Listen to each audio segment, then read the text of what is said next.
Hey, welcome to episode 15 of Heat and Low, where our Rebels, struggling out the gate, still winless. Our Las Vegas Raiders bounce back with a key win. And Pete DeBoer, head coach of our Golden Knights, confident in the future? It all begins now.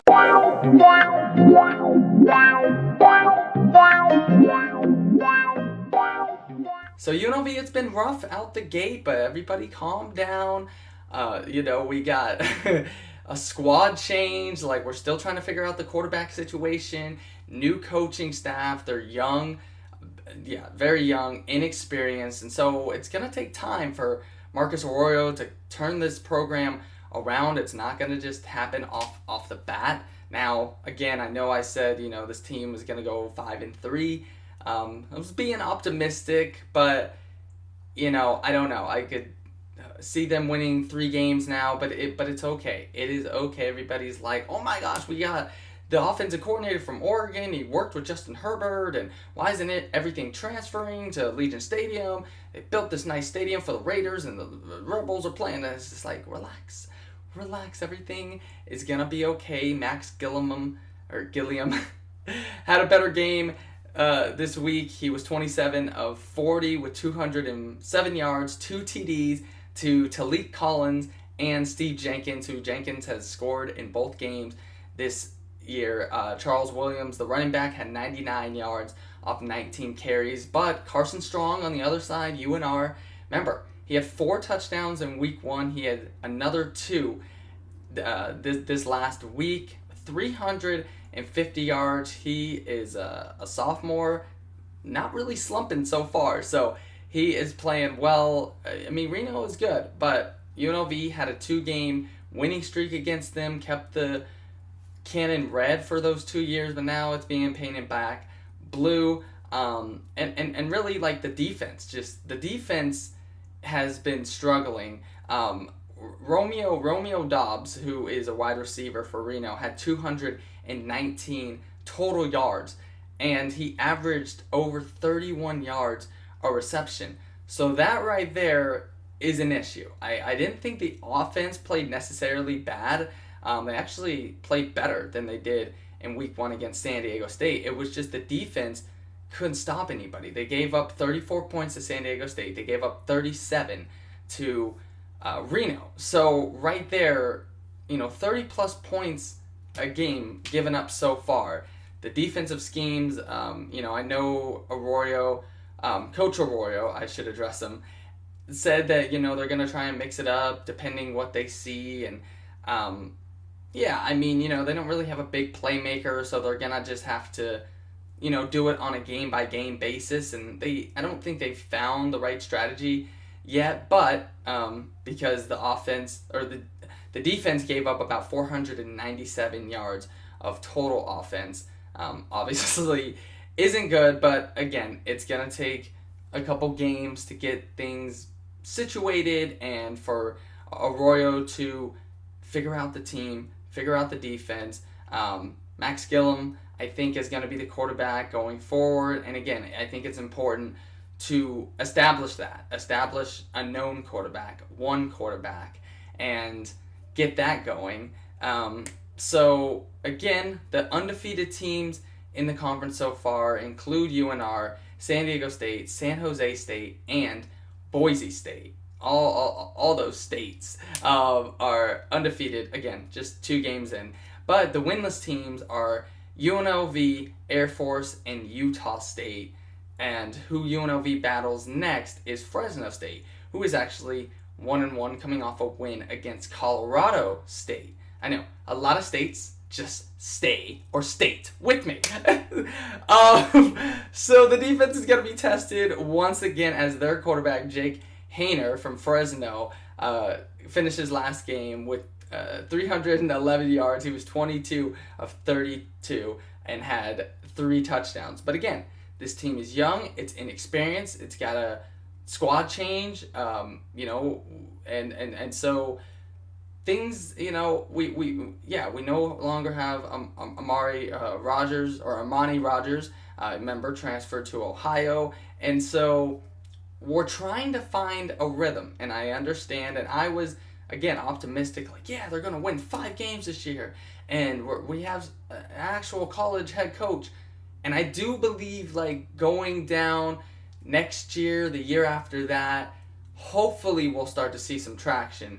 But again, you got to give a new coach a couple years, at least 3 years, to get everything established. And if by then you're not seeing any change, then we can start looking for somebody else. But until that happens, I think, again, both the teams that we played so far have been impeccable, and they both haven't lost yet. So I do think these are going to be the top 2 teams at the end of it, UNR and San Diego State. So let's just take a chill pill and relax, and we'll see what they can do against Fresno State. The game is here again at Allegiant Stadium tomorrow.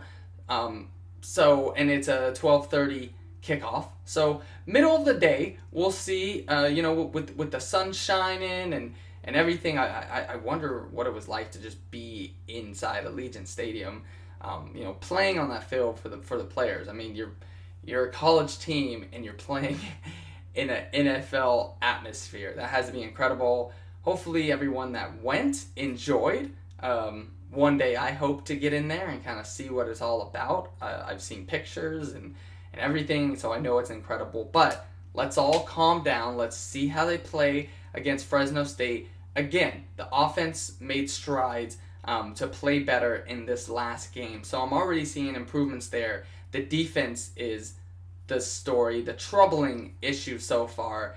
But again, they're young. We're going to have to establish something. So let's just all... Okay? 0-2. It's not bad. It's going to get better. I promise you that. Alright, so let's talk about the team that actually owns Allegiant Stadium, and that would be the Las Vegas Raiders. Although they didn't play there this week or last weekend, they actually traveled to Cleveland without right tackle Trent Brown. He did not play in the game, and if you remember, he tested positive for the coronavirus a couple weeks ago, and he had another incident during pregame. He was released from the hospital on Monday when he was he had a thing with the IV where air entered his bloodstream, and so he was unable to give it a go on Sunday. The Raiders didn't need him, but I'm just concerned for his health. Obviously, testing for COVID and then being released from that and then having an incident like this. Very scary stuff, just with everything going on in the world. So really, my prayers and condolences to him and his family, and hopefully he is just recovering. And so I know he stayed in Cleveland for a couple of days, so I'm just wishing him well. And football's a side note for him right now. But I just wanted to address that. And now let's actually get into the game. Raiders won the game 16-6. There was only one touchdown. That was wide receiver Hunter Renfrow from Derek Carr. Derek Carr was 15 of 24 and 112 yards. So, he's been over 200 yards each game so far. But this him and Baker Mayfield actually were like under 200 yards. Pretty weird. But hey, nonetheless, the Raiders got it done defensively, held the Browns to 2 field goals. And so that was good. Although he didn't score, Josh Jacobs, 128 yards off 31 carries. Again, I feel like he's always the key ingredient to how this team gels. I think if, he runs well, the rest of the team does well. I don't know. That's what seems to correlate. His kind of, positive contribution feeds into everything else. So that was good. Again, Baker Mayfield, he was held in check. Only had 1 touchdown and 122 yards. They held Kareem Hunt to just 66 rushing yards and prevented any aerial attacks. Jarvis Landry had 4 receptions for 52 yards, and that was the most out of any Browns receiver. So that was really great. And who they take on next, I'm speaking of Coach Marcus Arroyo, how he came from Oregon to play Justin Herbert. Yes, they play the Los Angeles Chargers, who are 2-5 now. Don't sleep on that record. They've lost a lot of close games, including a heartbreaker to the Denver Broncos last game. I don't know. Actually, Denver is who the Raiders will be playing after the Chargers. So 2 weeks. Next week. This weekend is the Chargers. Then next weekend will be the Broncos. Let's not try to look too far ahead. But that game was crazy. Brandon Fashyson was called for pass interference. He is, the cornerback for the Los Angeles Chargers. There was 1 second left in the game. Actually, it happened on a 4th down. So if he doesn't get called for that, Chargers win the game. They're up 30-24. But then the ball was put at the 1-yard line. 1 second to go. Drew Lock hit KG Hamler for the game-winning touchdown. And, I mean, hey, you want to talk about a heartbreaker.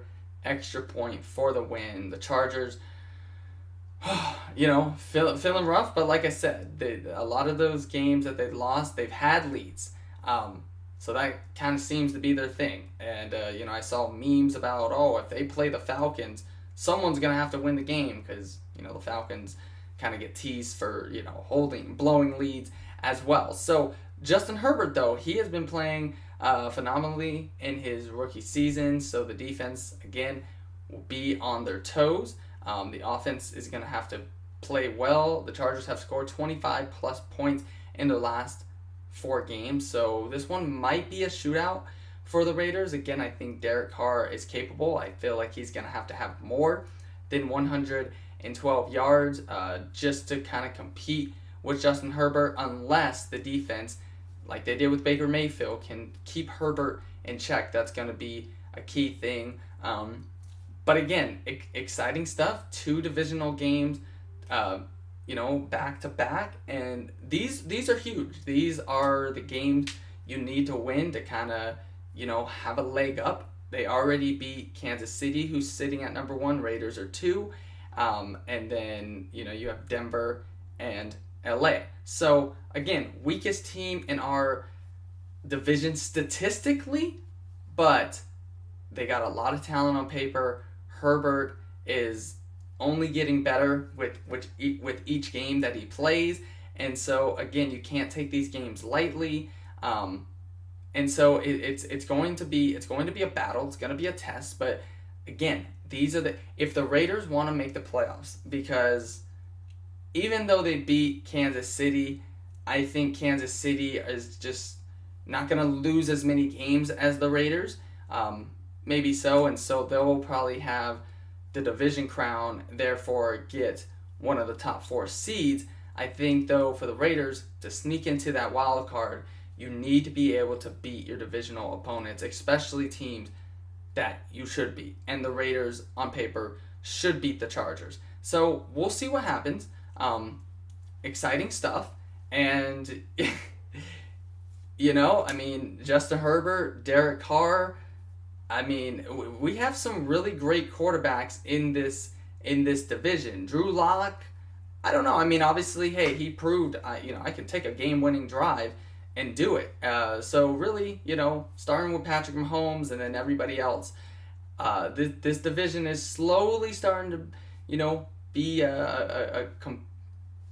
it's not just gonna be the Kansas City Chiefs at the top anymore. I really feel like, the Raiders are gonna have something to say about that. The Chargers in a few years, maybe the Broncos find their kind of next Peyton Manning. We'll just have to see. But this game is gonna be exciting and probably a shootout, I'm gonna say. So last but not least, our Golden Knights head coach Pete DeBoer has said that he's confident in the future and he's learned a lot about the team from this last Stanley Cup playoffs. Actually, in a Q&A, he said, "I'll be a better coach because 1, I know the group better. It takes some time to get to know the group. I think you know them from coaching on the other side or across the bench, but there's certain things you don't know on a day-to-day basis." I think that's true. He was 15-5-2 in 22 games before the pandemic hit. After that, they had the bubble up in Canada we swept the round robin, got that number 1 seed, made it to the Western Conference Finals where we fell to the Dallas Stars. They were just, they outmatched us, but I think on paper we did have the talent to go all the way. And so I think, from taking over a successful franchise, Gerard Gallant, a lot of people were surprised and saddened. I definitely was whenever he was fired, kind of confused. But DeBoer, coming over from the San Jose Sharks, our rival, was kind of like sour, like, really, you're going to get this guy? He did good.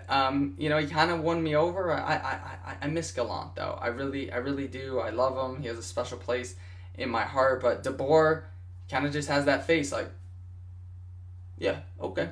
Over there on the sideline, kind of showing no emotion. So, I'm optimistic for the future after signing Alex Pietrangelo from the St. Louis Blues. But,